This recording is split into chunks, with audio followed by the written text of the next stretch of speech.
Muito bem, então sejam todas bem-vindas. Esse é o nosso sexto encontro entre contos. Esse é um projeto dos Leitorados Guimarães Rosa, situados na Argentina, na Bolívia, no Uruguai e no Equador, que é aberto para qualquer pessoa que tem interesse em fazer leituras, conhecer um pouco mais sobre literatura brasileira, literatura brasileira em português, nas versões, né, nas edições originais, e também literatura brasileira traduzida também, principalmente para o espanhol. Hoje nós vamos ter, então, a apresentação. Fizemos uma surpresa para vocês, na verdade. Para quem está nos acompanhando desde o princípio, a gente tem se detido na leitura dos contos, e hoje, além da leitura do conto, né, da interpretação do conto, debate sobre o conto da Lígia Fagundes Telles, nós vamos também exibir para vocês uma adaptação baseada nesse conto, né, o Natal na Barca, uma adaptação produzida, né, escrita e dirigida pelo Newton Rezende, que gentilmente teve essa disponibilidade de estar conosco hoje aqui. Agradecemos muito pela presença dele, né? E vamos debater também sobre um pouco do contexto da obra da Lígia, né, no contexto literário, temas de tradução também com uma das tradutoras da obra dela, que é a Ziânia Ponce, que está aqui conosco também, gentilmente, por estar aqui conosco. Então, já agradeço desde já a disponibilidade da Ziânia, do Newton, por estar com a gente aqui, e agradeço também a todos vocês pelo interesse, e também temos aqui outras organizadoras do evento, estão aqui presentes também, a Camila, do Leitorado Lengüitas, bem-vinda, Camila, e eu gostaria de pedir para vocês que a gente já exiba o curta, né, por temas de tempo. Aí assim a gente já assiste, né, e o curta tem 19 minutos, né, e aí depois da exibição a, a gente apresenta os convidados. Pode ser? Ok. Então, esperamos que vocês desfrutem. Nós vamos exibir aqui, vou compartilhar a tela aqui com vocês e vamos exibir o documentário, desculpa, o curta-metragem escrito e dirigido pelo professor Newton Rezende. Vou só compartilhar aqui a tela com vocês.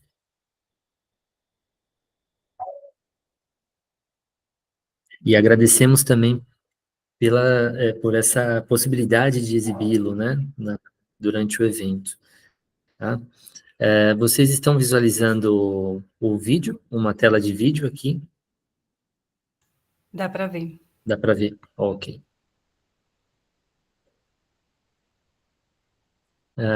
Podemos começar, então?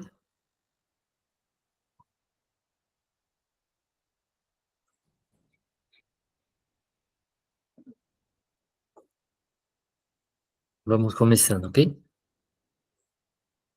Vocês me confirmem se escutam áudio, ok? E está com legendas em espanhol.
É bom aumentar um pouco o som, Antônio, do filme, acho que está baixo.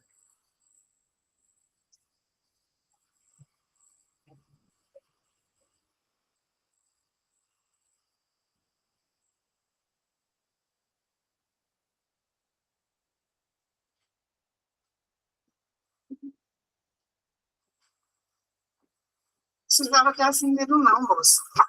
Sempre sobe gente aqui. Hoje assim. Vai dar um agradinho, não? Uma moeda?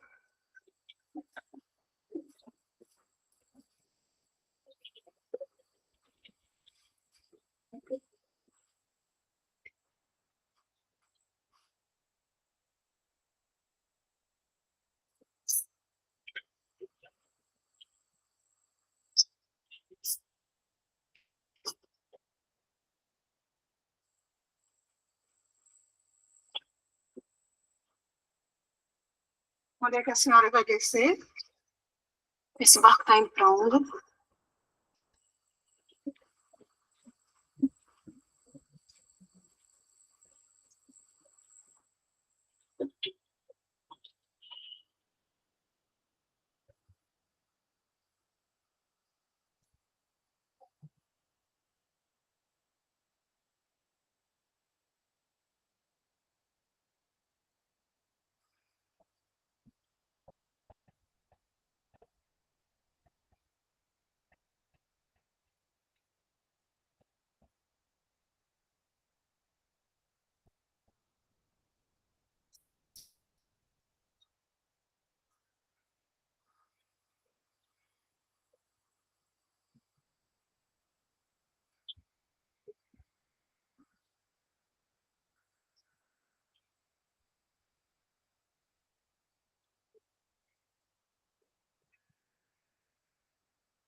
Mas de manhã é quente.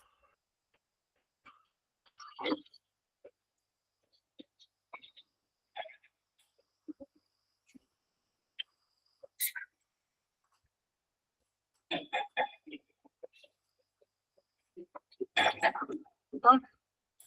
Tome, moça. Precisa não, moça. Tome. Se seque. Obrigada.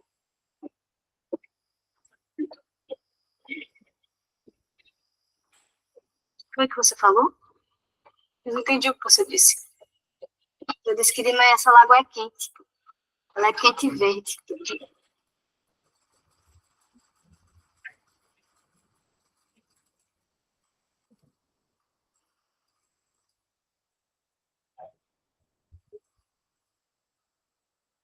Chegou, eu pensei que a roupa ia sair verde a primeira vez que eu lavei nela. Mas já faz tempo já. Primeira vez que você anda por aqui, né? Se assustou com peixe. Peixe.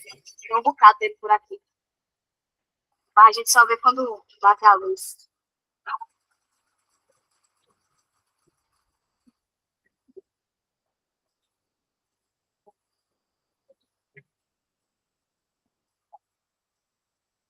Você mora aqui perto? Mais ou menos. Eu andei muito nessa barca. Eu não esperava que justamente.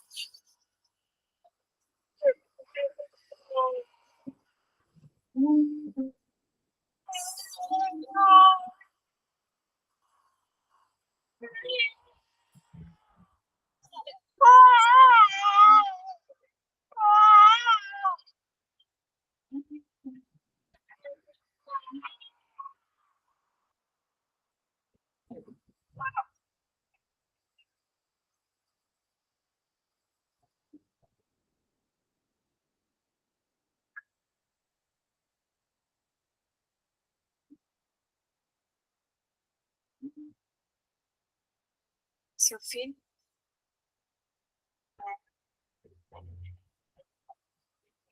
Tá doentinho ele. Eu até levei ele no posto lá perto de casa. Mas a médica pediu pra eu levar ele no especialista. Aí eu fiquei ligando que só pra clínica e o homem só veio chegar agora à noite. E o que é que ele tem? Só que eu não sei. Tava bonzinho. Aí quando foi tarde, começou a ter febre. Era pra ter levado ele rápido, sabe? Pensar que ele ia. Mas eu sei que Deus não vai me abandonar.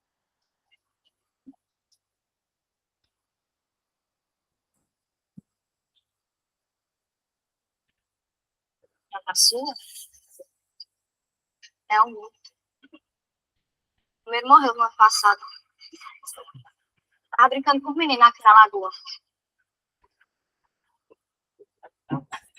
Aí acabou se afogando. Nadava tão direitinho. Acho que foi câimbra, não foi? Era tão bonitinha. Todo mundo gostava dele. Era uma graça. Tinha 4 anos dele. Tem vezes que bateu uma saudade. E esse tem quantos anos? Isso vai fazer 6 meses. Mas o outro era todo bonzinho. Todo brincalhão. Adorava nadar. Parecia até um peixe.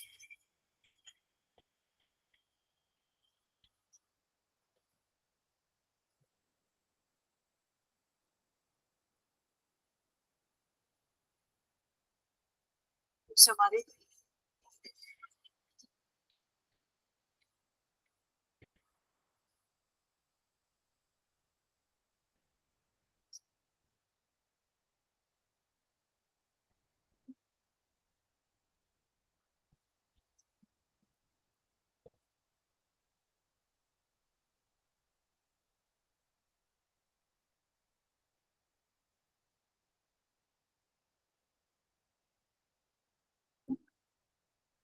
Meu marido me deixou.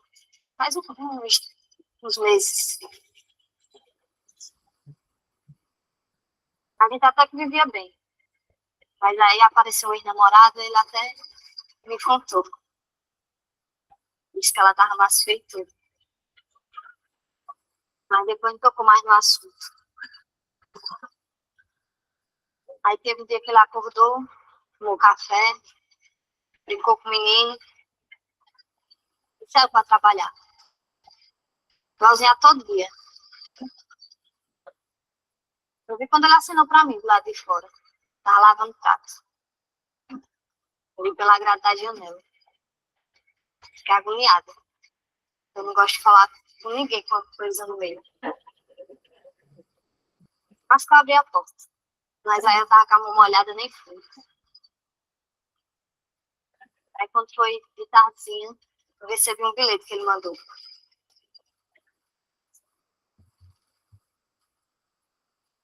Aí depois disso, eu aluguei uma casa e morar com a minha mãe. Lá perto da creche que eu trabalho. Eu sou professora. Cara, que eu tô armada. Eu tenho fé, dona. Deus nunca me abandonou.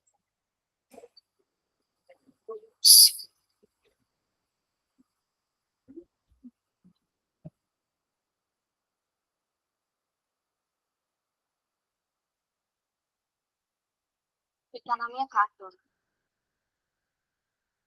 Tá no meu espírito.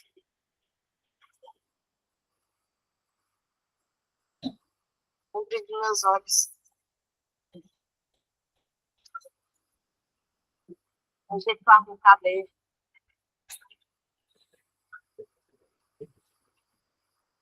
Ninguém morre. Foi logo depois da morte do meu amigo. Teve um dia que eu acordei desesperada. Botei o casaco e saí correndo pelo meio da rua. Chorando por ele. Fui parar no banco, na beira da lagoa. Ele gostava de brincar. Chegando lá, ele se abriu. Que ele fizesse uma mágica só pra mim. Que ele aparecesse. Não era nem pra ficar, era só pra aparecer mesmo.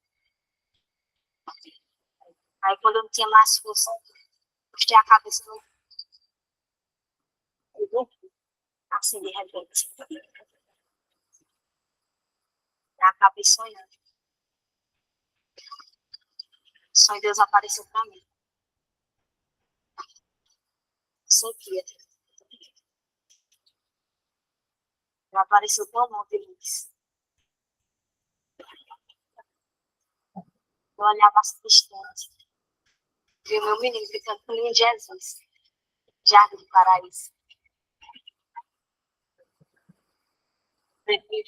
Seu avó me abraçou tanto, me beijou tanto. Era tanta alegria. Cheguei lá, acordei, o sol bateu no meu rosto.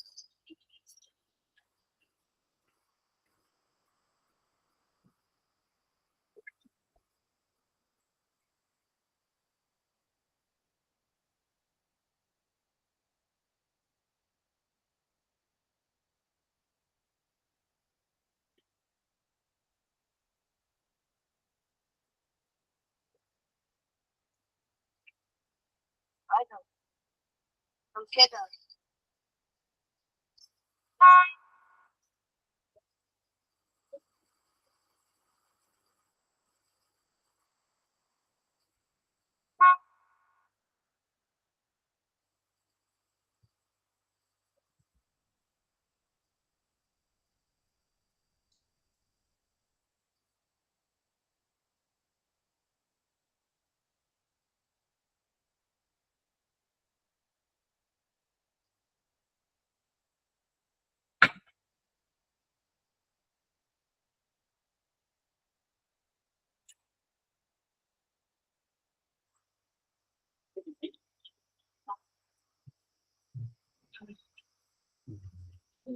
Acordou.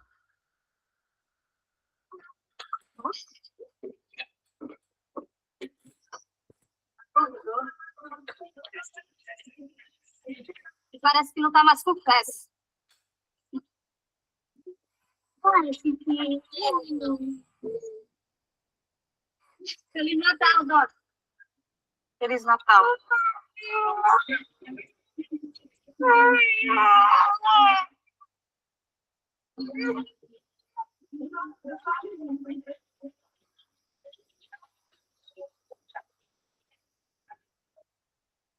vamos.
Muito bem, pessoal.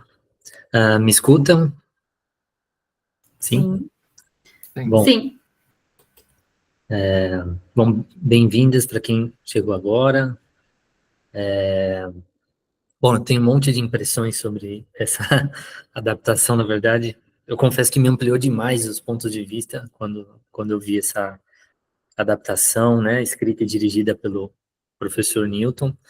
Eu queria passar a palavra para a Ziânia, para ela fazer primeiro uma apresentação, né, mais ampla, né, da Lígia Fagundes, né, que é uma escritora que ela fomentou muitos círculos de cultura no Brasil, né? Assim, falando rapidamente para não tomar a palavra dos convidados, né? Mas esse diálogo também dela com o cinema é muito importante, né? Com Paulo Emílio, que foi companheiro dela, né? Por um momento, como ela acompanhou a fundação da Cinemateca de São Paulo, e como ela também pensava na formação de leitores, de pessoas leitoras para o Brasil também, né? Sua luta durante o período da ditadura militar no Brasil, né? Bom, tudo isso está mais sistematizado, na verdade, na fala da Ziânia. Eu só quero fazer uma breve apresentação dela aqui. A Ziânia Carolina Ponce Torres é tradutora, é mexicana, né? Traduz com as línguas português, inglês e espanhol também, né? Realizou mestrado em estudos da tradução na Universidade de São Paulo, mesmo programa onde eu estudei também. Professora de língua estrangeira, roteirista, revisora de textos, né? Trabalha com o estudo dos contos, né? Da Lígia Fagundes Telles já faz um tempo, né? E realizou traduções dessa obra, né? Antes do Baile Verde, que é onde a gente encontra pela primeira vez publicados o conto Natal na Barca, né? E recentemente nós conseguimos aprovar por um edital da Biblioteca Nacional do Brasil a publicação de alguns desses contos que foram traduzidos aí tão belamente pela Ziane, e estamos nesse árduo processo agora de fazer as coisas funcionarem para que sejam publicados logo, né, esses contos em espanhol, né. Bom, além disso, a Ziane atua em vários outros projetos, um deles era um podcast, né, o Tecito, né, um podcast muito legal. Depois a gente pode enviar aqui o link para vocês darem uma olhada, e a sua pesquisa de mestrado, né, que foi toda essa reflexão sobre as traduções dos contos de Antes do Baile Verde, né. Então, Ziania, bem-vinda, muito obrigado por aceitar estar aqui conosco, né, e, enfim, fique à vontade aí. Não sei se você já tinha visto a adaptação, se já tinha visto curta. Eu já tinha visto, sim, uma vez que, acho que das primeiras apresentações que teve em 2020, se não me engano, num festival de cinema lá no Brasil, que foi virtual. Só não lembro o nome. Newton vai lembrar melhor, obviamente. Maravilha, maravilha. Não, eu vou falar com vocês em espanhol, só para não ficar assim tão diferente a língua, comecei en portugués, mas entonces, no, muchísimas gracias, Antonio, por la invitación, Antonio y Camila también. Estoy muy feliz de estar aquí, la verdad, siempre que tengo oportunidad de hablar de Ligia, yo estoy encantada porque una de las razones por la que quise traducirla y estudiarla fue justamente para ampliar el número de lectores en lengua española de ella, ¿no? Porque siento que vale mucho, mucho la pena. Y pues entonces yo estoy muy feliz de que existan estos espacios justamente que están logrando hacer eso con el trabajo de tanta gente. Entonces, muchas gracias. También es un gusto estar aquí con Nilton, que fue una de las personas que conocí gracias a Ligia. Entonces, Ligia ha creado varios vínculos a lo largo de mi vida y también tengo eso que agradecerle también. Les traje como una pequeña contextualización sobre quién es, y realmente ese es el propósito de mi presentación. Déjenme ver si les puedo compartir aquí una presentación. Sí, ahí está. No sé si pueden ver la pantalla. Sí, sí. ¿Sí? Súper. Bueno, pues bueno, a quien no sepa o quien no la conozca, bueno, Ligia Fagundes Tellez es una escritora paulista, que dice que nació en el estado de Sao Paulo y vivió durante mucho tiempo de su vida en la ciudad de Sao Paulo, en Brasil. Ella fue miembro de la Academia Brasileña de las Letras. Tuvo diversos premios como el Jabuti y el Premio Camões. E incluso en 2016 ella fue candidata al Nobel fue la candidata brasileña propuesta por la Academia Brasileña de las Letras, por la Unión de Escritores Brasileños, en 2016 a recibir el premio Nobel, justamente por todo el recorrido y la influencia que tuvo en la literatura brasileña desde sus inicios. Ligia Fagundes Tellez murió en 2022 y les traje como un dato curioso. Cuando murió, hasta unos meses después de su fallecimiento, teníamos registro de que ella había nacido el 19 de abril de 1923. Entonces, me acuerdo que cuando me enteré de eso, dije, ay, no, estuvo tan cerquita de cumplir los 100 años y se le escapó, pero pues igual nos dejó tanto, hasta que pues un especialista en genealogía y linajes Daniel Tadoni, como que hizo la investigación, encontró los registros de nacimiento de Ligia y resulta ser que Ligia realmente nació 5 años antes de lo que se tenía registro, de lo que sus biógrafos y todo el mundo pensaban. Entonces realmente Ligia cumplió 100 años en 2018 y quería traerles como ese dato porque pues además de ser como un dato interesante, en 2018 se publicó esta antología de cuentos que colecta todos los cuentos que hasta ese momento habían sido publicados por Ligia. Si no me equivoco, hay otro que fue publicado un poco después, Postmortem. Entonces, ese me parece que no está ahí. Pero se me hizo como como una acción de Ligia muy bonita. Yo decidí verlo como una especie de celebración que ella y solo algunas personas sabían de sus 100 años y como que celebró esa publicación de su antología. No lo sé, realmente es solamente una teoría, entonces ustedes son libres de tomar mi teoría o no, pero pues quería como comentarles eso. Es un libro muy bonito que visualmente y la edición es preciosa.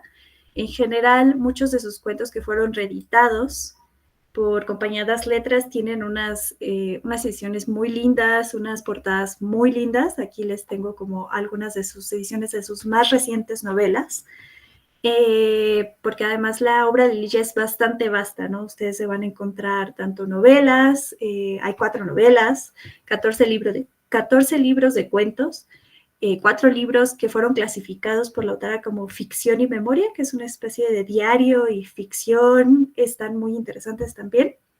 Un libro de crónicas y hay un guión cinematográfico, como bien Antonio les comentaba, que realizó junto con Paulo Emilio Sales sobre Capitú, que es como uno de los personajes de la novela de Don Casmurro, de Machado de Asís, que seguramente ya han escuchado hablar. Y bueno, Ligia, obviamente para tener esta obra tan vasta, ella empezó a escribir desde muy joven, desde los 20 años. Su primer libro fue Porão e Sobrado, en 1938. Según la escritora María Inés de Moraes, la misma autora, la misma Ligia, rechazó este libro porque dijo que era como una especie de ensayos secundarios.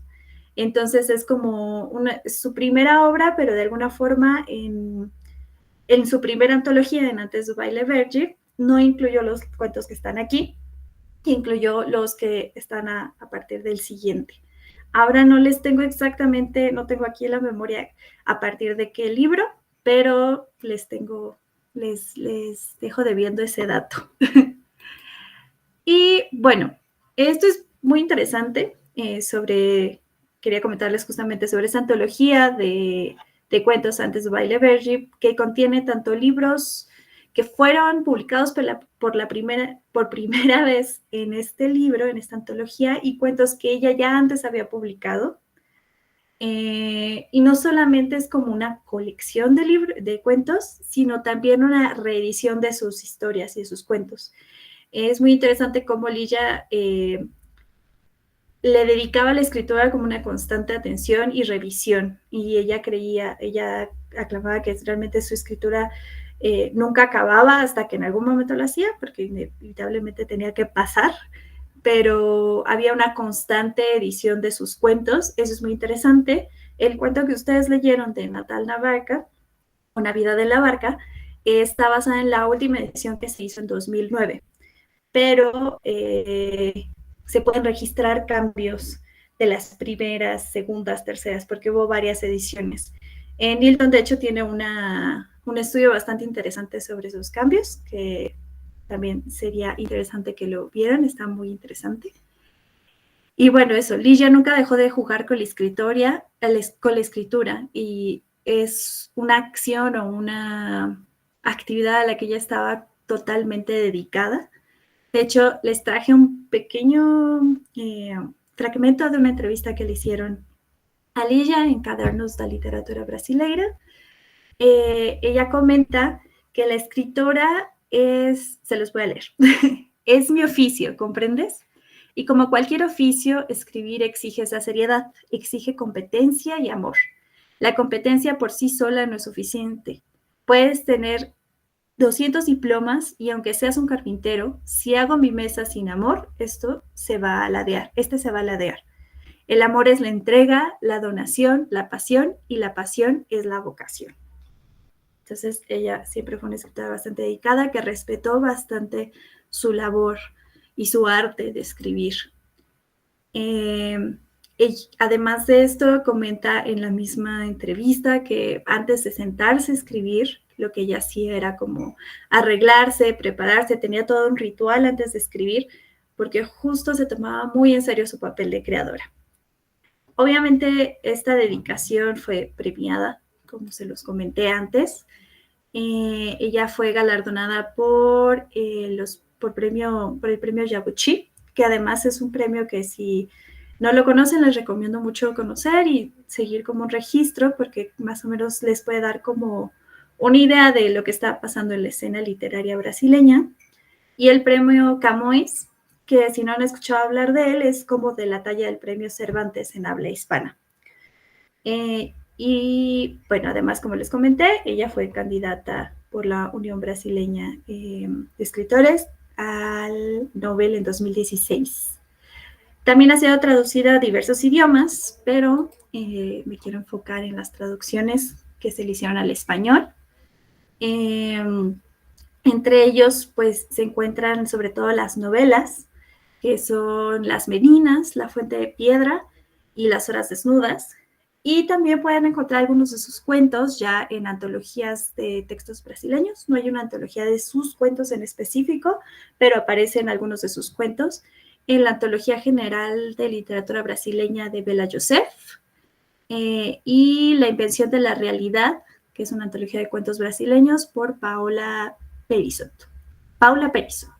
Y también tiene participación en algunas revistas, como la revista de la Universidad de México, la Nacional, la UNAM. El cuento de la cacería fue traducido. Y también en la revista digital Sombra Larga, donde aparece, y ahí la traducción que aparece ahí es una traducción mía, que es Tan solo un saxofón. Y bueno, yo en lo personal soy muy fan de sus cuentos, yo siempre he sido muy fan de este género, pero además me gusta mucho cómo Lilla los maneja. Siento que tiene un estilo que te logra arrebatar, o sea, todo de manera intensa, es como sus palabras son arrebatadoras, te provoca mucho sin entrar en detalles porque cada una de sus palabras tiene muchísima fuerza. En la misma entrevista que les comenté antes, ella hace una analogía con el cuento como género literario, como un condenado a muerte. Y creo que eso explica muy bien exactamente cómo ella escribe. Les traje justamente ese fragmento de la entrevista y dice, me doy cuenta que está comenzando a nacer un cuento cuando al analizar los personajes veo que estos son, de cierto modo, limitados. Tienen que vivir aquel instante con toda la fuerza y la vitalidad que les pueda dar, porque ninguno de ellos va a durar. Esto quiere decir que con ellos necesito seducir al lector en un tiempo minúsculo. No voy a tener la noche entera para eso con whisky, caviar. ¿Me explico? Necesito ser rápida, infalible. El cuento es, por lo tanto, una forma arrebatadora de seducción. Es como un condenado a muerte que necesita aprovechar la última cena, la última música, el último deseo, el último todo. Otra comparación que llega a ser sobre los cuentos que ya no les puede traer, bueno, no recuerdo, creo que sí lo traigo, si no ahorita vemos, es sobre un cuento como si fuera una telaraña, en donde habla como si los personajes fueran esa mosquita que se atrapa entre la telaraña y la lectura es esa araña que se está acercando, ¿no? Entonces, es justamente toda esta cuestión de inmediatez, rapidez y ir directo al punto, que ella lo logra con una gran maestría. Ah, miren, sí la traje. Se las voy a leer. Si la araña está con todo el poder de la razón, teje una telaraña que funciona. Es en esa telaraña que los personajes, los insectos, quedarán entretejidos. La araña se queda esperando y ellos terminan cayendo en la trampa. Entonces viene rápidamente la araña y ¡ñac! Chupa al insecto hasta su fin. O sea, me parece muy bonito porque hasta la forma de describir lo que es el género literario y el cuento, hay bastante literatura y forma de expresar, ¿no? O sea, ahí no pierde su estilo. Es muy bonito. Y bueno, considerando que como ya leyeron y como ya vimos el guión, si se dan cuenta, la atmósfera que maneja Lilla es ¿cómo se llaman? Es más o menos, traje estos dos textos, estas dos ilustraciones que se realizaron para la traducción de Tal vez un saxofón. Y creo que habla, sobre todo la segunda, habla mucho de la atmósfera que Lilla consigue a través de las palabras. Y es muy interesante que lo consiga con una naturalidad en la que narra los conflictos que mayormente son voces y es bastante oral y escuchamos como hay muchos diálogos o muchos, un monólogo interno, ¿no? Sobre todo en Navidad en la barca, creo que es bastante un monólogo interno de la personaje principal y lo único que llegamos a saber y conocer de la otra persona personaje es lo que ella va narrando de su hijo. Y realmente no es como que, no hay una descripción de quiénes son, entonces creo que eso también le da como cierta riqueza de podértelo imaginar en la cabeza, que creo que es algo que logra excelente Milton en su cortometraje. Fue muy bonito, también para mí me complementó mucho porque les pude dar una cara. Y sí, o sea, como la cuestión visual, sabemos que es una cosa que nosotros vamos a tener porque lo que normalmente hacemos es escuchar las voces, sean mentales o en diálogos de los personajes.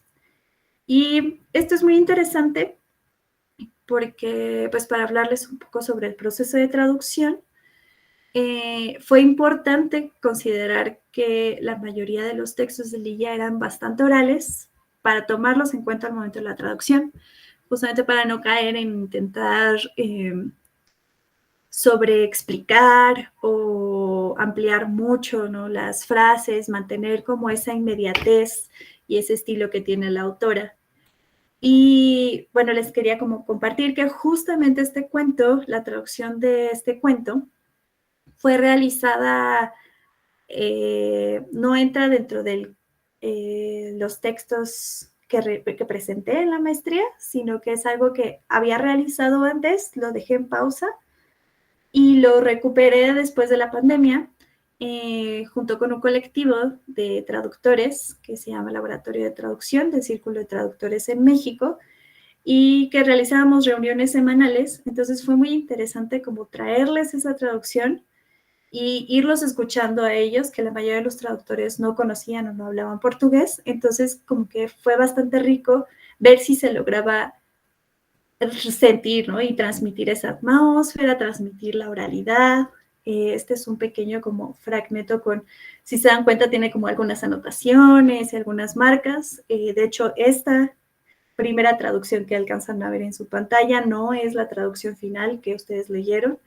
Entonces, es muy interesante porque realmente fue un proceso no solamente de tiempo y como de descansar y recuperar, sino como que un proceso bastante colectivo, lo que pues permitió como poder llevar a Lilla a la nueva, pues a los nuevos lectores, ¿no? Que iban a ser los lectores de habla hispana. Para traducir a Lilla fue importante conocer como ciertas referencias culturales que aparecían bastante en sus cuentos. Fue muy importante intentar mantener los cuentos en Brasil, que se pudieran crear como una atmósfera brasileña en ellos, sin que fuera complicado de entender para los lectores que tal vez tampoco conocían Brasil o que no hablaban portugués, ¿no? O sea, como lectores de habla hispana, punto. También fue importante considerar esas constantes ediciones que les comenté, justamente para entender por qué, ¿no? O sea, como algunos cambios mínimos que ella hacía tenían como bastante significado, entonces eso fue bastante útil. Reconocer la oralidad en sus cuentos y pues justo mantener la atmósfera de ellos, ¿no? Y el estilo que ella tenía. Entonces, justo para tener una traducción que, bueno, yo soy muy de la idea de que las traducciones es como una interacción entre dos culturas, entonces para traducirla siempre fue muy importante pensar de dónde venía el texto, ¿no? ¿Cuál es la cultura de origen? Ay, que se me quedó esa parte en portugués. Y hacia dónde va el texto, ¿no? ¿Cuál es la cultura meta? Entonces, estas cosas que les comentaba de consideraciones siempre fue teniendo en cuenta tanto su origen como su meta. Y quería como traerles un fragmento sobre esta idea de la cultura. Disculpen. La relación de la cultura, no solamente en la traducción, sino en el mismo discurso literario. Se los voy a leer. El discurso literario es una dimensión creativa que sustenta el cómo se ve el mundo y cómo es reconstruido. El discurso crea un nuevo mundo por medio de recursos lingüísticos y no lingüísticos, partiendo del punto de vista de quien lo observa y reconstruye. Este proceso sella vínculo con su entorno y su cultura que le sirve de marco y puede encontrarse en el tejido discursivo. Entonces, es muy interesante porque de alguna forma, al momento de pasar este texto al español, tocó hacer como una desmenuzada del texto y reconstruirlo nuevamente como en otro espacio, que es lo mismo que pasó también, ¿no? Con la adaptación cinematográfica, que es también como reconstruirlo, ¿no? Fue también una traducción en otro lenguaje.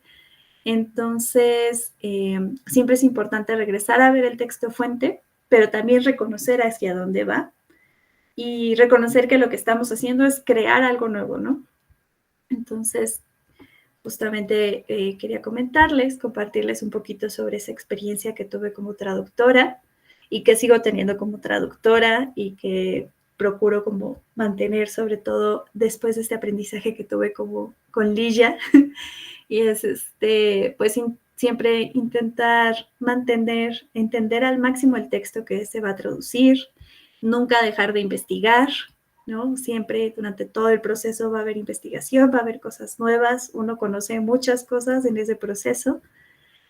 Siempre ha sido bastante rico cuando es posible compartir los avances de esos descubrimientos, ¿no? Y compartir con colegas y ver como la opinión y visión de otras personas leyendo esas traducciones y pues arriesgar mucho, ¿no? Al fin y al cabo lo que se está traduciendo es literatura, entonces traducir literatura nunca va a ser una cosa tan cuadrada, siempre va a haber un poco de creatividad y creación en ella. Y bueno, eso es como lo que tenía que decirles y pues eso sería todo por mi parte.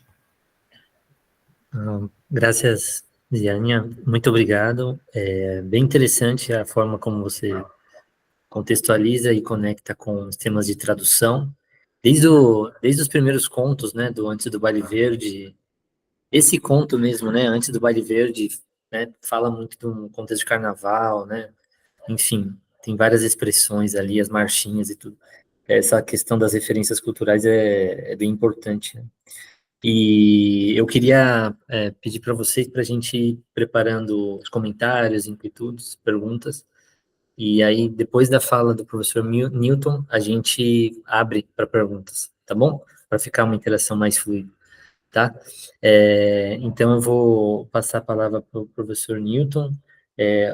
O professor Newton, ele é de Maceió, né? Capital do estado do Alagoas. Newton Rezende, é professor adjunto de literatura da Universidade Estadual de Alagoas, campus Zumbi dos Palmares, e nesse campus ele coordena os grupos de pesquisa, ensino de literatura e estudos da narrativa, e integra a companhia Ganimedes de teatro, né? O professor, ele, além de ensinar na universidade e pesquisar, ele já roteirizou e dirigiu curtas-metragens, né? Como esse que vocês assistiram, né? Baseado no Natal na Barca, da Lígia Fagundes Telles. Tem outros também, né? A Fresta, né? Baseado num conto homônimo também, do livro Diabolô, e é roteirista e diretor de um longa-metragem chamado Edifício Lígia, que ainda está em pré-produção, né? Então, estamos aí no aguardo aí, para ver como vai ficar isso aí também. Bem-vindo, Newton, muito obrigado por aceitar o nosso convite. E, enfim, da minha parte, eu queria dizer que me ajudou muito, assim, a entender o conto, ver o curta me ajudou muito a entender o conto, principalmente do ponto de vista da personagem que tem o filho, né? A minha sensação, quando eu li o conto, eu estava meio que conversando mais com ali a outra personagem, né? Que é a que está observando tudo, que é a que tem o fluxo de consciência, né? Então, eu achei muito incrível o trabalho que vocês fizeram, né, de adaptar esse conto da Lídia, né? E, bom, bem-vindo e, enfim, a palavra toda sua. Obrigado. Vou falar em português, mas vou falar lento para vocês não terem dificuldade. É um prazer enorme, assim, para mim é sempre um prazer falar da Lígia, porque muito do que eu tenho, do que eu sou, eu devo a ela, né? Assim, profissionalmente, porque nas minhas aulas eu sempre leio os textos dela, principalmente o Venha Ver o Pôr do Sol, minha primeira aula é com esse conto. Como escritor, eu devo muito a ela, porque com ela eu aprendi a escrever. E como pessoa também, porque muito do que eu sei sobre mim e sobre o ser humano eu aprendi no contato com as personagens dela. Né? Aprendi muito com a literatura dela. Então, para mim é sempre um prazer falar da obra dela. E estou contente aqui também pelo reencontro com Zênia, mesmo que seja virtualmente. Espero que a gente se reencontre um dia pessoalmente. E conhecer Antônio, um prazer estar aqui com todas essas pessoas. E é interessante esta noite, porque nós estamos falando, de certo modo, de duas traduções, né? Jânia falando da tradução literária, falando da tradução cinematográfica, né? Não deixa de ser uma espécie de tradução. Aí, só que e a gente sofre muito nos dois processos, eu acho, porque a gente sempre fica naquele dilema nas escolhas de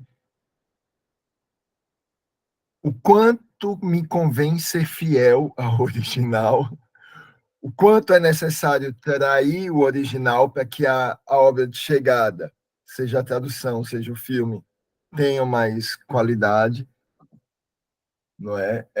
Outro dia eu estava conversando, o meu livro de contos está sendo traduzido, vai ser publicado agora na Argentina, por uma editora de Rosário, a Casa Grande. Eu estava conversando com a tradutora, Maria Emília Vico, que é professora da Universidade de Rosário, e a gente conversando sobre as soluções, e como o tradutor, a tradutora, assim, sofrem para poder fazer as opções, né, para poder manter a essência do texto e tudo mais. Às vezes tem que sacrificar uma coisa para poder ter uma outra coisa, né? E nós, autores, temos que compreender isso, né? Porque como a obra original, apenas a obra original.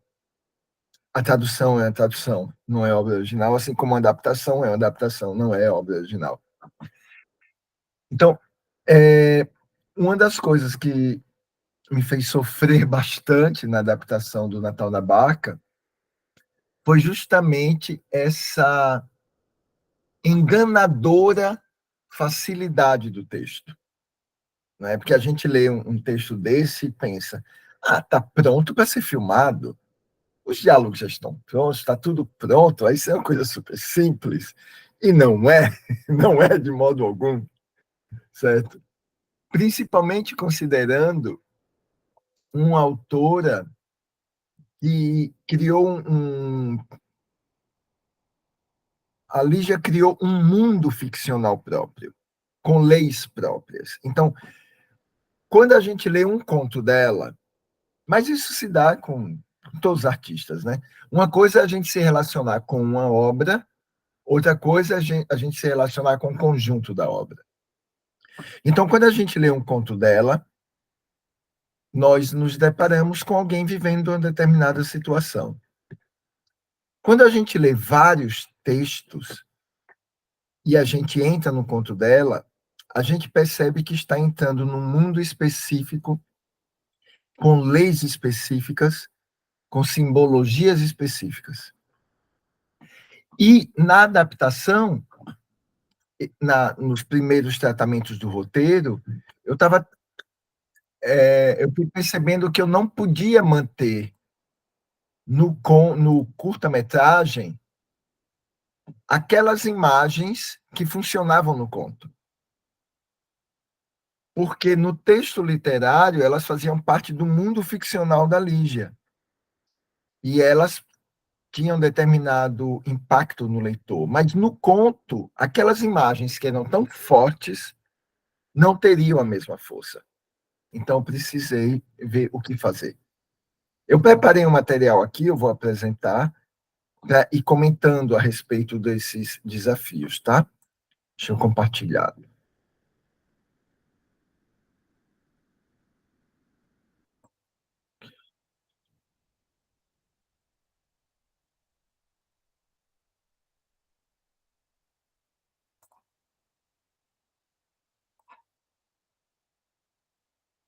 Isso. Vamos lá. Imagens significativas em 2 autos de Natal. O conto da Lígia e o curta-metragem, né, que a gente fez. Então, vamos lá.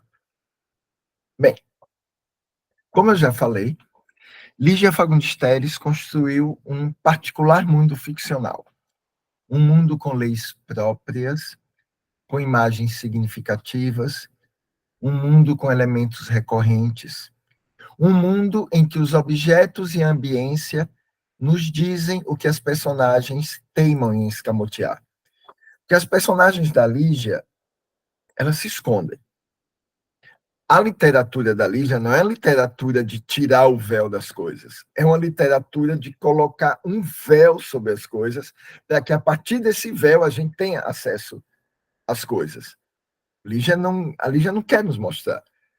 A Lígia é como se ela quisesse se esconder, sabe? Ela cria uma obra para nos dar escondendo. E aí, como as personagens não nos dizem, o que é que a Lígia fazia? Ela fazia com que os objetos, a ambiência, os elementos do ambiente se tornassem uma espécie de co-narradores, para nos dizerem o que as personagens não diziam. Tá? Então, isso é uma coisa muito importante. Além da coisa dos elementos recorrentes e tudo mais. Por exemplo, havia coisas no conto que são elementos recorrentes, mas que não cabiam no curta. Eu vou falar daqui a pouco. Continuemos. Bem, este conto, ele foi publicado a primeira vez, ele saiu antes do Baile Verde. Antes do Baile Verde, que ele já publicou em 1969, 70, foi uma reunião, vários livros dela já tinham se esgotado, e Lígia fez uma seleção dos contos que ela gostaria que permanecessem, dos livros publicados anteriormente. Então, contos de Porão Ensobrado não tem, nem Praia Viva, mas contos de O Cacto Vermelho, Histórias do Desencontro, Histórias Escolhidas. Aí, de Histórias do Desencontro, tem todos esses contos aí, e o Natal na Barca, né, fez parte do Antes Baile Verde, que é esse conto que a gente está falando. Então, bem, é de 1958 ele. Começa assim: não quero nem devo lembrar aqui porque me encontrava naquela barca. Só sei que em redor tudo era silêncio e treva. Só que esse silêncio e treva não é apenas um silêncio e treva atmosférico. Não é? Quando a gente vai lendo, a gente vai percebendo que a personagem está meio agoniada. Então, o que é que a gente resolveu fazer? Colocamos essa mulher um pequeno cais esperando alguma coisa, ela com o celular dando luz, né? Porque ela deve estar num lugar que ela não conhecia, ela nunca esteve lá. Então é uma situação nova que essa mulher está vivendo. Na transmissão, depois talvez vocês tenham oportunidade, se ele for passar de novo em algum canto, há alguns sons que se perderam quando a gente viu aqui. O som do motor é constante, há diversas coisas que não vieram, ficava aquele silêncio, mas não há aquele silêncio. O motor está o tempo todo funcionando, certo? Mas bem, então havia o silêncio dela. Então, como é que a gente resolveu fazer isso? Colocamos essa mulher vindo de algum lugar que a gente não sabe qual, e ela tentando localizar-se, ela ouve o barulho do barco e ela chama o barco. Aí, bem, continuemos. Ela entra na barca. Pensei em falar-lhe assim que entrei na barca, mas já devíamos estar quase no fim da viagem, e até aquele instante não me ocorrera dizer-lhe qualquer palavra. Nem combinava mesmo com a barca tão despojada, tão sem artifícios, a ociosidade de um diálogo. O conto tem 19 minutos e praticamente a primeira metade dele todinho é em silêncio. Essas mulheres não falam de jeito nenhum. Então foi que a gente colocou para dar, já que a gente não tem a narração da mulher, né, colocar essa agonia. Então, o que é que a gente fez para mostrar que ela não queria diálogo? Ela está escutando uma música no fone de ouvido, né? Não deu para você escutar a música, mas está escutando uma música. Então, a gente colocou nos gestuais dela, né, no próprio corpo, essa recusa dela em relação aos outros, né? A pessoa em si mesmada, fechada em si mesma.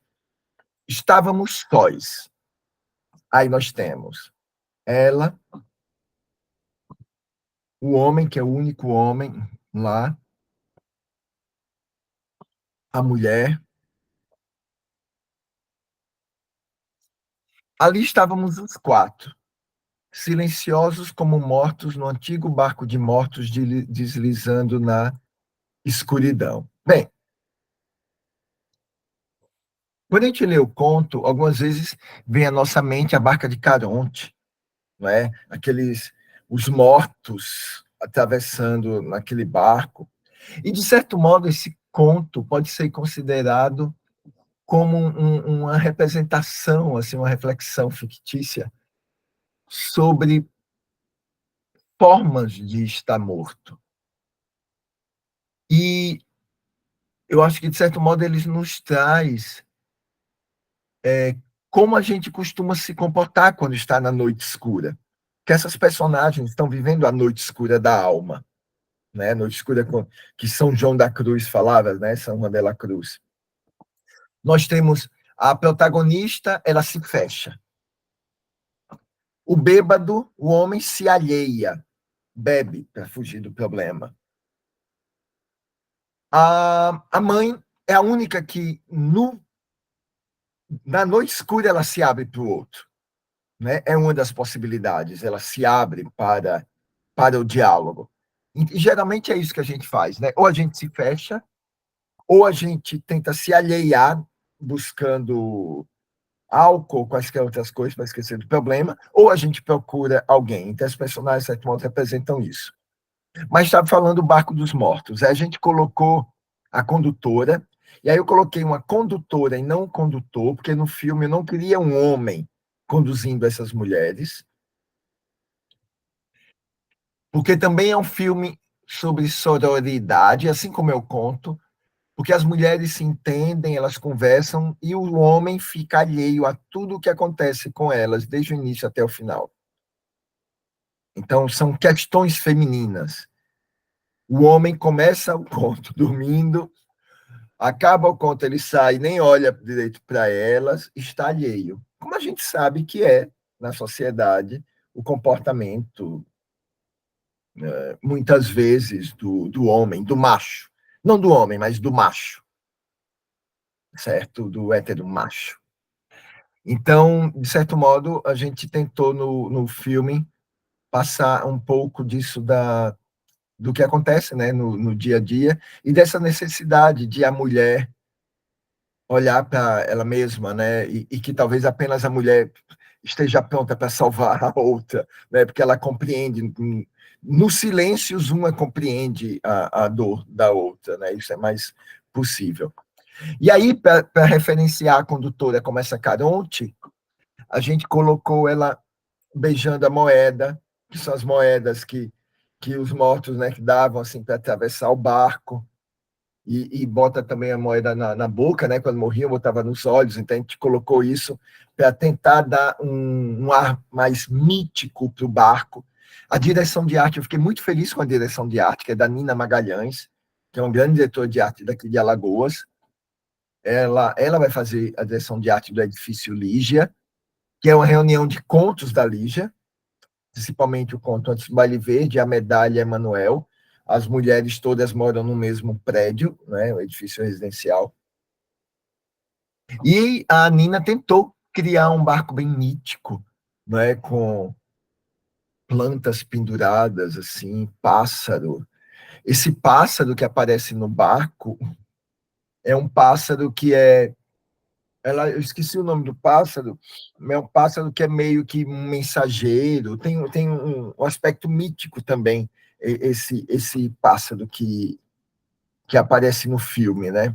Esse aí, certo? E é como se fosse também, a condutora fosse uma espécie de bruxa, né, dos contos de fada, e ela tem um pássaro negro, a gente quis dar esse tom meio mágico, né, para a barca. E é da Natal, né? Então ela está toda enfeitada. A gente resolveu, quando foi filmar, a gente filmou era o último período seco antes do período de chuvas aqui em Maceió. A gente só tinha aquela semana e filmamos numa noite, foram 4 noites, né? Esperou ter lua cheia para filmar também, pelo símbolo da lua cheia, e também para a gente poder ter uma leitura visual do entorno, senão ia ficar tudo escuro demais, né? Então essa lua não é efeitos visuais, não, é a lua real mesmo, tudo isso foi na barca e tal, e tudo mais. Então vamos lá. Contudo, estávamos vivos e era Natal. Então a gente colocou a coisa do Natal nos pisca-piscas, na guirlanda que aparece, né, aqui na lateral, a gente deixando o Natal assim sutil, porque a palavra Natal só aparece no final, né, depois que o bebê revive, né, quando diz Feliz Natal. A narradora diz no conto, mas no barco, no curto, ele deixou que isso fosse aparecendo. Bem, olha que interessante. A caixa de fósforo escapou-me das mãos e quase resvalou para o rio. Agachei-me para apanhá-la. Sentindo então alguns respingos no rosto, inclinei-me mais até mergulhar as pontas dos dedos na água. Tão gelada, estranhei, enxugando a mão. Mas de manhã é quente. Bem, a caixa de fósforos. Isso dos fósforos, do cigarro, é algo recorrente nos contos da Lígia. Geralmente, quando alguém está querendo fugir de um afeto, ele apaga o cigarro. Em A Medalha, a Adriana, no meio do diálogo brutal com a mãe, um diálogo terrível entre as duas, ela joga o cigarro e pisa. Raquel, em Venha Ver o Pôr do Sol, joga o cigarro. Em Natal na Barca, a narradora joga o cigarro bate na murada do barco, volta e ela pisa. Em Um Menino, como o menino não fuma, o menino chuta as caixas de fósforo que estão pelo chão.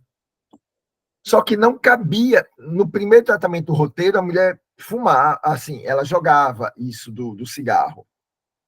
Mas depois a gente tirou, porque a mise-en-scène não estava legal, então não tinha ficado boa. E também a recusa dela ao diálogo já tinha sido mostrado pelo fone de ouvido, o corpo estava ali presente, né? Então não precisava forçar, e mais. Isso de jogar o cigarro e de pisar tem força na obra da Lígia, porque é um elemento recorrente. No curta não teria força simbólica. Então, para que a gente tentar criar uma mise-en-scène com um gestual que ia dar trabalho para a gente filmar. E isso não ia ter nenhuma força significativa. Então, caiu. Aí, como mostrar a coisa do gelada? Como não dava lá no barco para ela botar a mão para fora, a gente considerou que deu um blackout, né? Um peixe teria batido lá, uma coisa assim. Então, bem, não tínhamos os símbolos do conto, mas a gente colocou uns símbolos novos. Então, o blackout aparece, e aí o que a gente tem é o seguinte. O diálogo. Quente e verde. Então, verde, que a primeira vez que ela vê nele uma peça de roupa, pensei que a roupa fosse esverdeada. Então, bem, as mulheres estão uma em frente à outra. Elas começam a conversar. Não, antes de conversar, tem um blackout. Aí a mulher diz, gelada, tão gelada. Quando ela diz tão gelada, a outra diz, mas de manhã é quente. Quando ela diz, mas de manhã é quente, a condutora liga o lampião, né, a luz, a lanterna. Isso é um sinal já de que vai ser a partir do diálogo que a luz virá. Vai ser o diálogo que vai mostrar que a salvação virá, né? Que aquilo que está morto, que a vida aparecerá. Porque a protagonista está morta, entre aspas, né? Ela está vindo de uma dor, uma coisa, ela está fechada. Né? Então, o diálogo vai salvá-la. Então, quando ela diz gelada, aí a outra, mas de manhã é quente. Aí acende a lanterna. Aí fica aquele silêncio. Aí a minha mulher fala para ela, quente? Aí ela diz, quente e verde. Quando ela diz quente e verde, aí as luzes se acendem. Então já é um sinal de que algo milagroso vai aparecer, né? A luz virá, algo virá, as trevas se acabarão, ou coisas assim desse tipo. Aí a gente continua. Então a luz paulatinamente vai chegando. Aí vem o sorriso, elas conversam, bem. No conto, era assim, a criança morreu, né? Subiu no muro, estava brincando de mágico, quando de repente avisou, vou voar, e atirou-se. A queda não foi grande, o muro não era alto, mas caiu de tal jeito. Bem, o barco está num lago, a gente assumiu que elas moravam nessa região lagunar, então mudamos, ele não morreu porque pulou no muro, ele morreu afogado. Porque o filme foi filmado num povoado daqui chamado Massagueira, que é um polo gastronômico delicioso. Quando vierem para cá, por favor, visitem. Vários restaurantes ladeando a lagoa. E quando a gente passa por lá, a gente vê os nativos, as crianças, tomando banho na lagoa o tempo todo. Mas é perigoso lá. Há correntes d'água fortíssimas. Se você pisa no chão, é lama, então seu pé pode afundar e você ficar preso. É muito perigoso. Então, a gente resolveu colocar o menino afogando-se, certo? Porque aí assumiu mais intimidade com o contexto, né? Então, estava brincando com os meninos aqui na lagoa, e acabou se afogando, nadava tão direitinho. Acho que foi cãibra, não foi? Bem, joguei o cigarro na direção do rio e o toco bateu na grade, voltou e veio rolando aceso pelo chão. Alcancei-o com a ponta do sapato, fiquei esfregá-lo devagar. Como eu disse a vocês, isso a gente cortou, porque não teria funcionalidade, não teria a riqueza simbólica que isso tem dentro do conto.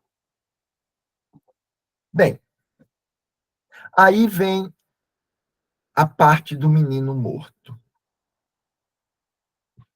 Essa parte do trabalho foram meses para a gente chegar à textura da pele do menino morto.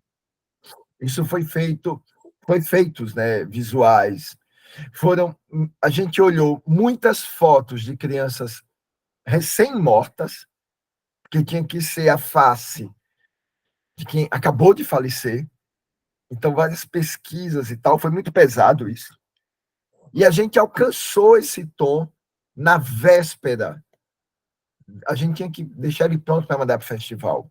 Foi na véspera, entende? A gente chegou e tem um momento que ele ficou muito forte, exagerado, depois ficou sutil demais, mas ele tinha que ser uma maquiagem que a gente, espectador, visse e pensasse: o menino está morto. A gente tinha certeza que ele estava morto.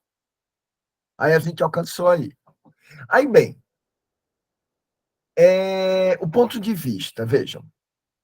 No conto, quando a mulher conta, ela diz que o bebê estava morto. A gente lê e a gente se depara com o bebê morto.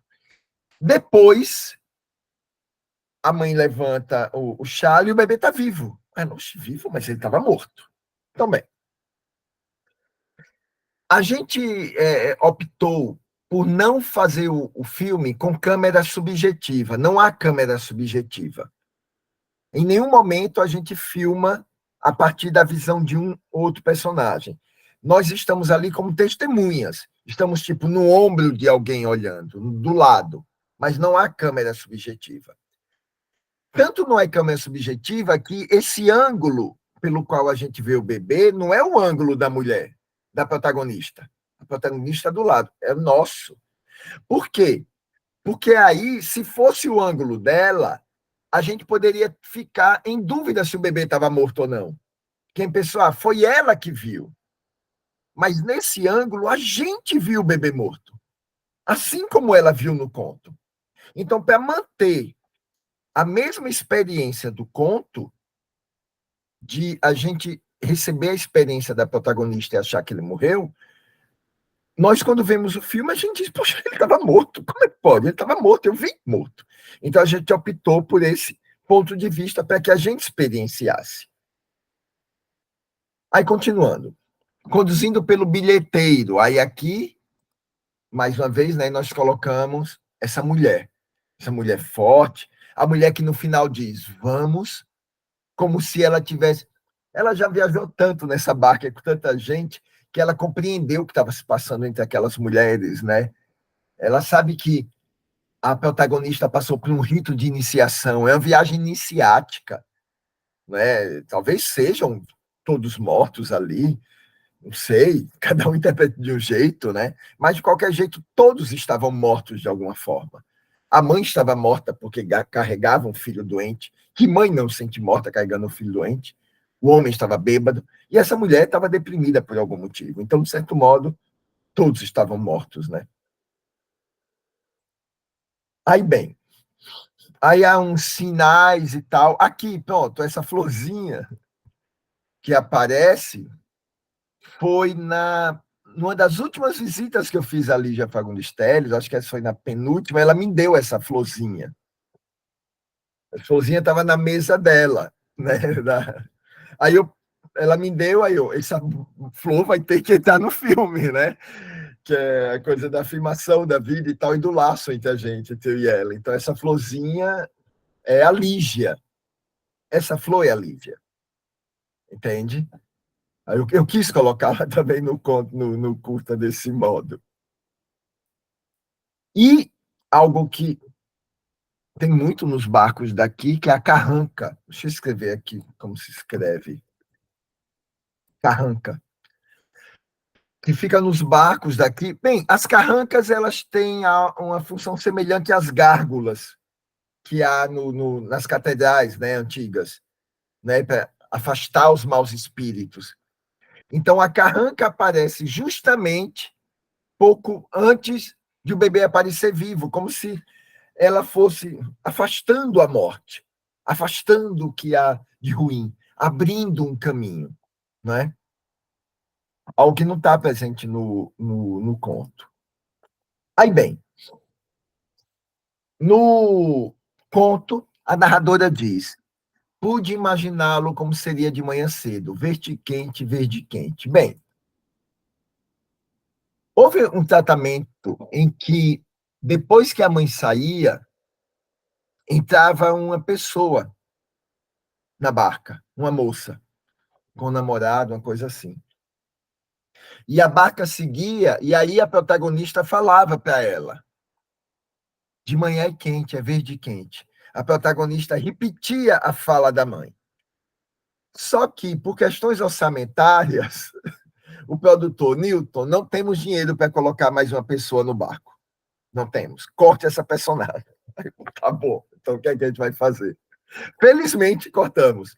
Porque aí a gente colocou um discurso não verbal.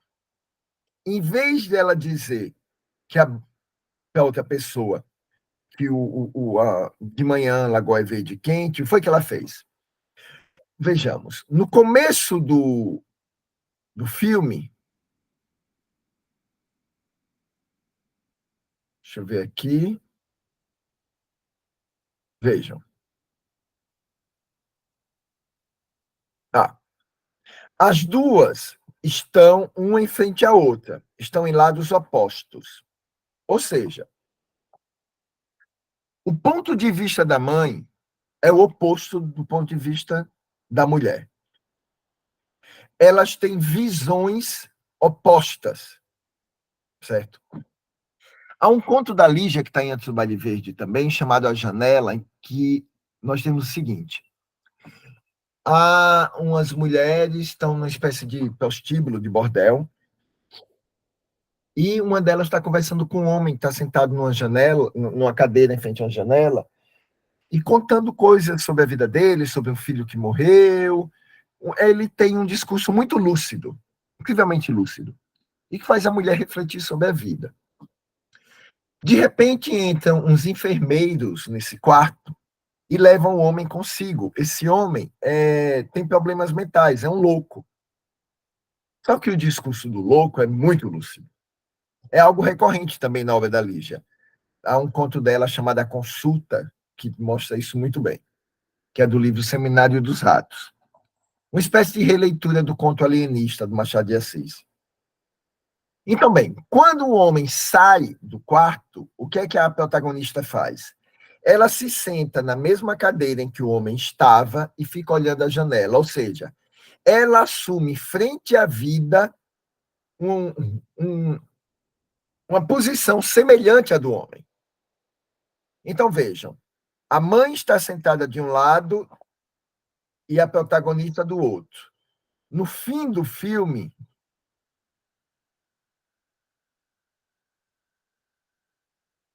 a mulher está sentada no mesmo lugar em que estava a mãe. Ou seja, a partir de agora, ela vê o mundo do mesmo lugar que a outra via. Então, em vez de colocarmos ela dizendo que de manhã o rio era verde e quente, a gente colocou ela sentando no mesmo lugar da outra. Fica mais sutil, né, para o filme. Certo? Então, a gente tentou resolver imageticamente a falta dessa fala, já que o conto não tem narrador. Pronto, aqui tem a ficha técnica e tal. E eu acho que é isso, assim, o que teria para dizer a respeito da adaptação, acho que é isso. Agora a gente fica para o bate-papo. Bom, muito obrigado, Newton. Confesso que várias perguntas que eu tinha você já respondeu sobre justamente essas soluções, né? Enfim, me chamava muito a atenção também o fato de que, enfim, Antes do Baile Verde tem vários contos que matizam verde, assim, né? E eu acho que também senti que também tem esse lado de entender que essa adaptação é uma recriação também, né? De ter essa liberdade, né? Para recriar também, né? Então, achei muito legal, muito interessante a sua explicação, generosidade também de explicar, assim, tantos detalhes técnicos também sobre o processo, dificuldades, né? Muito interessante. Eu gostaria de abrir a palavra. Vocês podem levantar a mão se quiserem, ou também comentar aqui. A Camila quer fazer um comentário? Fica à vontade. Gente, na verdade, não é nem agora sobre o conto que foi maravilhoso e o curta. É só para lembrar vocês rapidinho, gente, que a lista de presença está no chat e a avaliação também. Então, antes de vocês se desconectarem, né, a gente pede humildemente, né, que vocês possam estar na lista para a gente poder enviar o certificado a todos os interessados e que possam fazer também a avaliação para a gente poder aprimorar esse projeto, tá bom? Só isso, a palavra é de vocês. Obrigada. Obrigado a você, Camila. Sim, fiquem à vontade. Vocês podem levantar a mão por aqui para falar, né?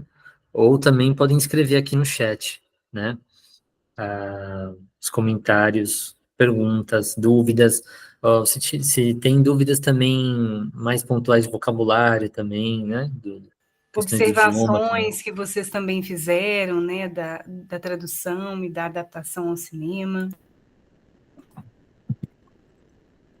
Sim, palavra aberta, pessoal. O Herman, fique à vontade, Herman.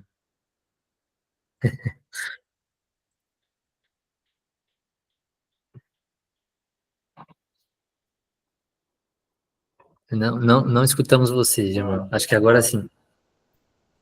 Muito obrigado. Estão me ouvindo? Sim, sim. Tá bom. Eu estou muito contente porque ter a oportunidade de olhar o trabalho da Ciânia e Newton ajuda muito para se aproximar na obra da autora, né? Ela, Lídia, fez uma coisa mágica. Então, ajuda muito a entender a profundidade desse conto. Porque o conto, eu acho que dá uma oportunidade de enfrentar uma situação muito, muito poderosa, que é ficar frente à morte, né? Ninguém quer enfrentar a morte, todo mundo fuge da morte, mas é inevitável encontrar-se com a morte. Então, a protagonista vem de uma situação muito difícil, ela está numa crise, ela está fugindo de alguma coisa, ela está numa solidão. Quando a gente tem problemas, uma situação muito forte, às vezes você quer fugir, e a solidão é um espaço ótimo para isso, né? Para analisar o que vai acontecer depois na sua vida, né? Você precisa como renascer. Então, ele está no meio dessa morte. O homem que está aí está morto também, porque ele está bêbado, o bêbado também procura fugir da realidade, né? Sair da vida por um instante. Então, uma coisa que eu gostei muito é que a Lídia faz você entrar nesse estado de enfrentar a morte, não diretamente, mas na vida de outra mulher, que já tem a morte, uma morte especial, que é a morte de um filho, que eu acho que é uma das piores coisas que podem enfrentar as pessoas, né? Todo mundo espera que o pai e a mãe vai morrer primeiro do que o filho, só que agora é o filho que vai morrer primeiro, e então isso é pior. Então ela já teve a morte do seu filho maior, e agora o mais novo morre também. Então, a situação que eu acho como muito forte, e é uma habilidade da Lígia de criar essa experiência forte no conto. Então, que a mulher é a primeira que descobre a morte da criança. E ela tem pavor de falar para a mãe que a criança morreu. Então, já ela tem uma crise, já ela tem uma pressão, e ele não quer aumentar essa pressão que ela já tem, a reviver a morte do primeiro filho por mais uma morte. Então, eu acho essa combinação tão criativa para fazer você sentir essa experiência como que é sua. Então, já quem viveu a morte do outro ao seu lado pode entender um pouquinho mais essa mensagem da Lígia. E essa mensagem, eu acho que é mais profunda, é que você não pode viver com medo da morte. Que a única forma que você tem é de viver com a esperança na vida.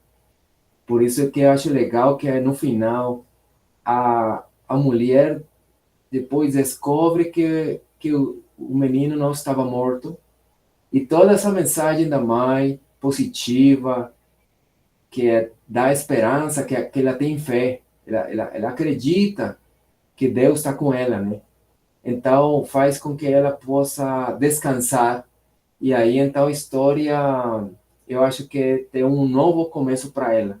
Já depois de Natal, acho que essa experiência forte faz como um antes e um depois. Então, eu não quero me estender mais, só queria compartilhar isso que eu senti.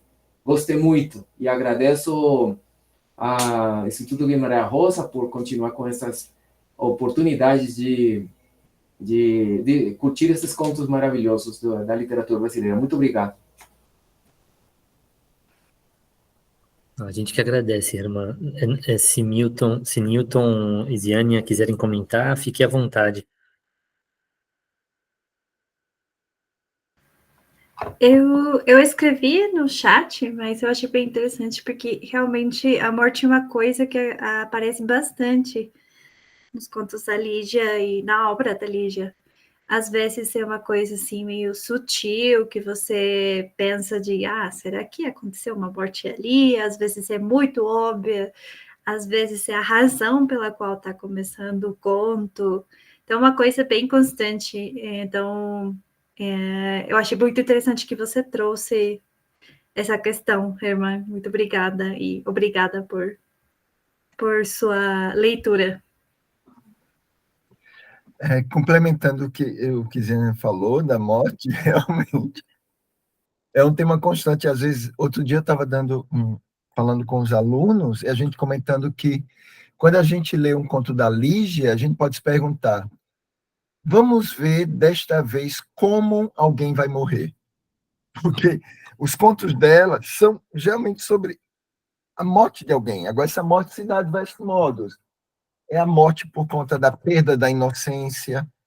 É uma morte, geralmente não é morte física, é algo em alguém vai morrer. É uma morte interior. De algum jeito, alguém vai morrer. Alguma perda vai acontecer. E geralmente é uma perda irreparável. Certo? Então, eu acho que é algo constante, sim, também, como a Jânia falou. Se não for o tema principal dos contos. Então, talvez seja até o principal. Sim, muito interessante esse tema, né? As mortes simbólicas, né? Mortes bem psicológicas e muita coisa em suspenso, né? Como o professor Newton comentou no início, né, da apresentação dele, né? Às vezes muitos personagens que não são nomeados também, né? E eu acho que tudo isso vai dando vai dando liberdade para nós que somos as pessoas que estão lendo, para ir imaginando também, né? Para ir preenchendo de sentido os contos, né? Muito interessante. Quem mais tem perguntas, dúvidas?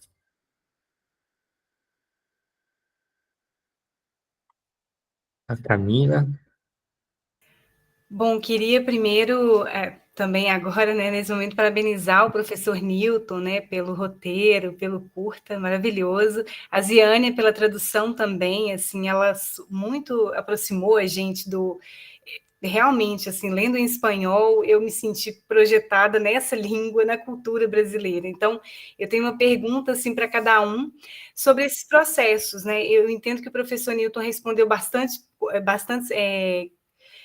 questões que eu teria para colocar, mas eu queria saber, professor Newton, como é o processo que vocês fazem para poder discutir as transformações que vocês vão fazer do texto literário para o texto cinematográfico. Por exemplo, os silêncios, né, são muito bem transmitidos ali no curta, né, são muito, muito bem aproveitados ali no curta, esses momentos de silêncio, aquele momento em que a personagem pergunta pelo marido da outra, né, e ela tem aquele suspense para poder depois dizer o verde, né, que a gente vai ver lá no finalzinho do conto, a cor verde, que inclusive é bem presente aqui na capa, né? E também tem outros contos também, então a gente vê aquela sutileza. Nossa, que criatividade, né? Colocar o verde ali no final, evidente para a gente ver. Então, eu queria saber um pouco sobre esse processo de criação coletiva, né, e de adaptação dessa história, de exploração aí desses temas. Eu sei que o senhor apontou muito bem para a gente, mas como que é isso na prática, nessa preparação do elenco, de pensar as cenas? Tá desligado o microfone, Newton. Perdão. Obrigado pela pergunta. Olha, o roteiro teve vários tratamentos, né? Nos primeiros, ele estava bastante preso ao texto, aí mostra para uma pessoa, a gente conversa, tem os diálogos, porque quando a gente é muito fã do texto, a gente pode se tornar um péssimo adaptador, porque a gente tem medo de trair, entende? Tem medo de trair. Então, a gente precisa ficar atento, na verdade, ao que é essencial ali, para manter como é, a essência da obra. Veja, a gente vai filmar no ano que vem o longa-metragem, o Edifício Lígia. Deixa eu anotar aqui o nome. Edifício Lígia. Hoje, eu tive uma reunião com o produtor, que também é roteirista, diretor, e ele já tinha falado comigo esses dias. Ele disse: Milton, há uma cena que, para mim, no roteiro, era uma das cenas que eu mais gostava do filme, que é uma cena de uma personagem, que é a personagem do Antes do Baile Verde, que ela está saindo do apartamento para ir em um ateliê para pedir para fazerem a fantasia de carnaval dela. E no roteiro, ela saía de bicicleta andando pela cidade até lá. Aí ele: Milton, a cena de bicicleta vai ser muito cara, que vamos precisar de mais de uma diária só para fazer essa cena. Você colocou música na cena, música é cara. Essa cena precisa cair, porque nós não temos orçamento para essa cena. Então, muito das decisões do filme, elas não passam apenas por uma decisão artística, mas por uma decisão financeira, porque cinema é caro demais, né? E aí a gente tem que ver, pô, essa cena vai cair, essa música vai cair, e é melhor que ela caia agora do que durante a filmagem ela cair. E o roteiro estava contando com aquela cena. Então, é importante que eu tenha tido essa conversa com ele hoje, faltando praticamente um ano para a filmagem, que eu vou ter praticamente um ano para mexer mais no roteiro e tentar deixar o filme rico sem essa cena. Como é que eu vou fazer uma cena em que essa alegria dessa menina esteja presente, sem ser ela andando de bicicleta pela cidade? Porque não dá, ia ficar caro. Então, muitas coisas por isso que é muito importante ter o diálogo com pessoas mais experientes, como esse meu amigo Rafael Barbosa, que foi assistente de direção, né, na Barca, tem bem mais experiência do que eu em cinema, porque eles vão dizer o que é realizável e o que não é. Diz: não dá para fazer assim. E é melhor definir agora que não dá do que ter problema depois, né? Então, muitas decisões, elas não se devem a um desejo artístico, mas a uma limitação orçamentária. No cinema acontece demais isso, certo? Escolha de elenco. Tem a atriz tal. Mas essa atriz é de outro estado. Nós não temos dinheiro para pagar a passagem dela e para pagar a hospedagem. Vamos tentar colocar o máximo possível atores e atrizes do nosso estado, porque eles dormem em suas casas, não precisam ir para hotel. Só trazermos de fora atores ou atrizes que sejam realmente essenciais. Quem diz: para esse papel tem que ser ela. Entendem? Pronto, há uma personagem no filme que é a Dona Lígia, que é a dona do prédio. E que eu quero que seja a Aline Marta, que é a que fez a condutora. Só que no roteiro, no tratamento atual, a personagem está muito frágil, não está com força suficiente. Aí o Rafael disse, Newton, do jeito que está, essa personagem talvez caia. Talvez seja melhor cair. Porque se for para ter no filme uma personagem que não tem força e não tem justificativa suficiente para ela estar lá, é melhor que ela saia ao edifício sem ter a proprietária. Foi hoje de manhã essa reunião, né? Então eu estou com as notícias quentes, assim, como vocês. Aí eu pensando, meu Deus, então eu tenho que dar um jeito de fortalecer essa personagem. Quero que essa personagem esteja no filme. Mas como fazer? Entende? Para que o roteiro também não fique frágil, as situações não fiquem frágeis. Preparação de elenco. Para a Barca, nós tivemos a preparação, que é uma preparação que não é muito comum para um curta-metragem. Eu sou preparador de elenco também, eu também sou ator.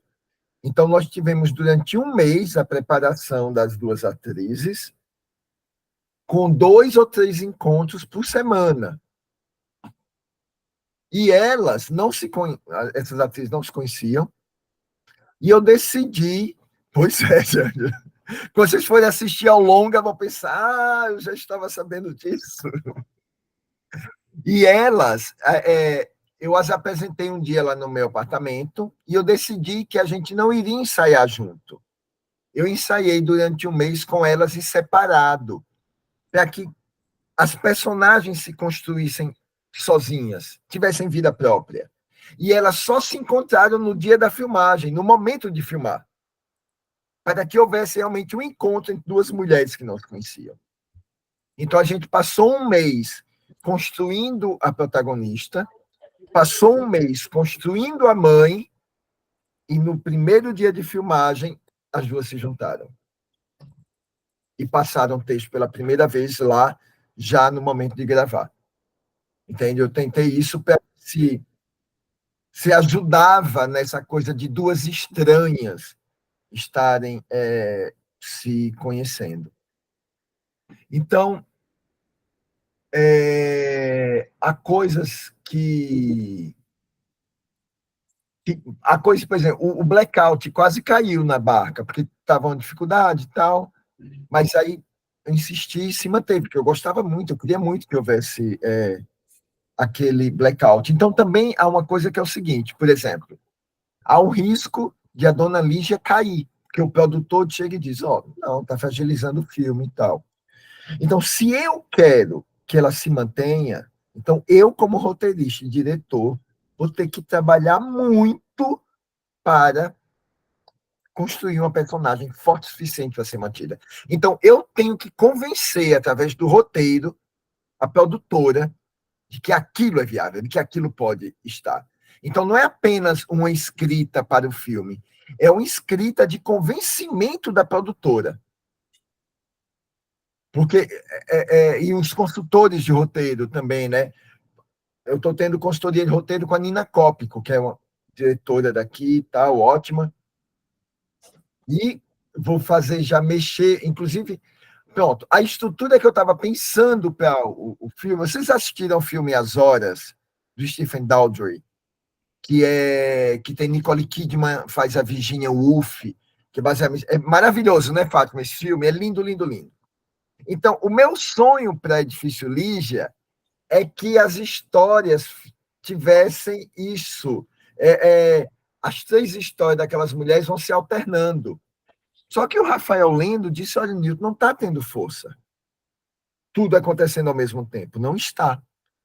Talvez o ideal seja fazer blocos, que é o que eu não queria. Mas eu penso, bem, se eu não estou conseguindo fazer suficientemente bem na forma que eu queria, então talvez eu tenha que ceder e fazer em outra forma para poder ficar melhor. Entende? Então, não é uma quebra de braços, porque aí parece uma briga. É uma dança mesmo. É aprender a dançar. Eu gostaria de dar um passo para cá, mas o outro é o passo para lá. Entende? Agora, esse diálogo que eu tive com ele hoje foi tranquilo, mas se eu tivesse tido esse diálogo com ele há 4 anos, eu estaria hoje, agora à noite, muito triste. Porque eu venho trabalhando nesse longa Desde 2015, há 9 anos eu venho trabalhando no roteiro. Então, 9 anos e ele ainda não está bom. É muito trabalhoso, meu Deus do céu. É isso. Não sei, espero ter respondido. Obrigado, Newton. Muito, muito bom. Eu queria passar aqui para Vanessa, também, que é uma grande amiga também, professora, leitora no México, e ela gostaria de fazer uma falinha também. Obrigada. Obrigada, professor Newton e Ciânia. Acho que as contribuições de vocês só enriquecem para a gente entender tanto o conto, quanto também a adaptação, entender melhor como foi filmado. Mas a minha pergunta é muito pontual para o professor Newton, só uma curiosidade, que às vezes, não tem, às vezes pode não ter nada a ver, mas me veio muita referência do documentário Difícil Master, do Eduardo Coutinho. Eu queria saber se o nome do filme que você vai filmar, né, tem a ver alguma relação ou lembrou de alguma maneira esse filme do Eduardo Coutinho. Obrigado, Vanessa. Não, é porque eu resolvi colocá-las morando no mesmo prédio para que dê uma ideia, assim, como se fosse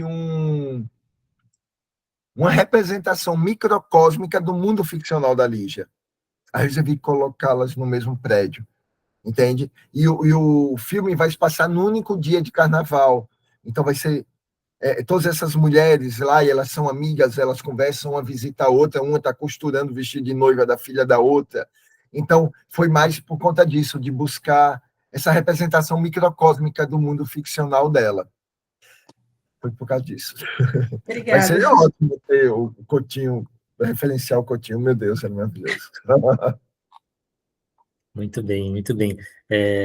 A gente pode já ir para os últimos comentários para irmos encerrando por conta do horário também. Lembrando que o horário é mais tarde, né? Para mim está mais cedo aqui, mas para vocês na Argentina, no Brasil, está mais tarde, né?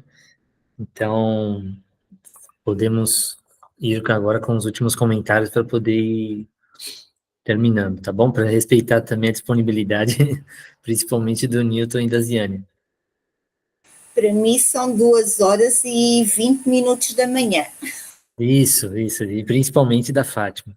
Vocês estão, Fátima? Ela está onde, a Fátima? Tá em Portugal, né, Fátima? Eita! Em Portugal, em Louras. É pertinho aqui de Lisboa. 20 quilómetros para aí. Ah, que ótimo, que ótimo. Espero voltar um dia a Portugal, eu gosto. Que privilégio ter você aqui, Fátima. Então, muito obrigada. É que é uma honra e tenho aprendido imenso. Estou a gostar imenso. Eu já gostava dos grupos de leitura do João Ribeirete e agora até vi que está aí também uma colega da altura, Maria Elisa Martins, que até pôs aí no chat, e realmente eu estava a precisar de continuar com estes encontros. Mas lá está, fechou-se uma janela, mas abriu-se uma porta. É a lei da vida. Que ótimo. Sim, é muito legal ter a presença de vocês, de Portugal também, aprendemos muito, né? Temos essa visão, né, pluricêntrica, né, dos saberes que são produzidos, né, em língua portuguesa, em todo o mundo, né? E aqui, uma das pessoas tinha perguntado, eu queria abrir essa pergunta para o Newton também, sobre como começar a ler a Lígia. Acho que a gente poderia, de repente, fechar com essa, né?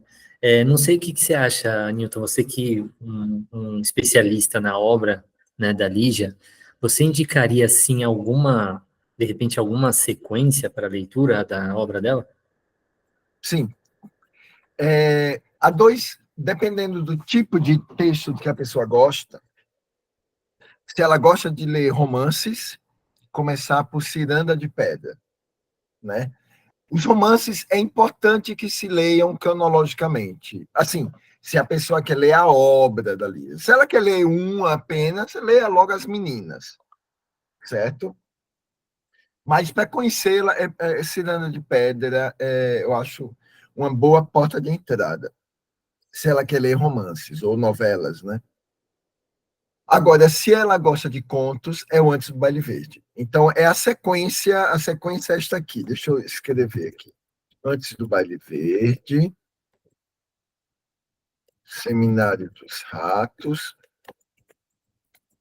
A Estrutura da Bolha de Sabão, e, por fim, o livro dela, assim, mais incrível de contos, que é A Noite Escura e Mais Eu, mas que não é uma boa porta de entrada, porque são muito secos esses contos, são muito, sabe, pesados. Inclusive, essa coisa da secura, quando ela estava escrevendo A Noite Escura e Mais Eu, ela estava lendo João Cabral de Melo Neto. Ela me confidenciou, quando ela está escrevendo, Nilton, estou lendo João Cabral de Melo Neto, que eu quero me aproximar da secura dele.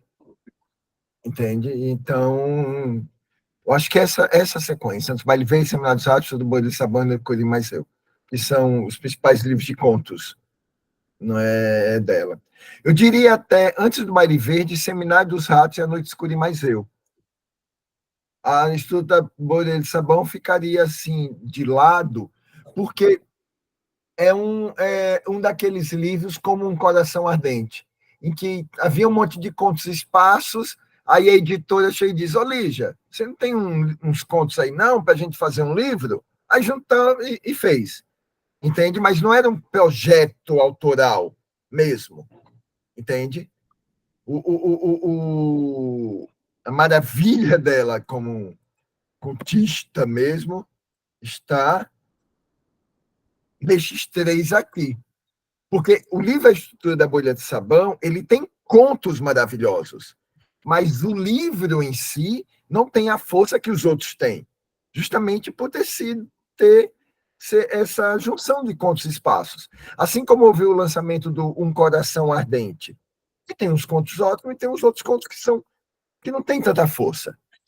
Entende? Mas são esses três. Agora, no livro A Estrutura da Bolha de Sabão, há uns contos incríveis, como a Medalha, por exemplo, como o próprio conto A Estrutura da Bolha de Sabão, que é uma das coisas mais incríveis que ela escreveu. Eu estou falando do livro como um todo, né, que não é tão forte quanto os outros, mas nele há contos que são incríveis. É porque, lendo Antes do Baile Verde, Seminário dos Ratos, A Noite Escura e Mais Eu, o leitor vai ter uma ideia do amadurecimento estético dela como autora.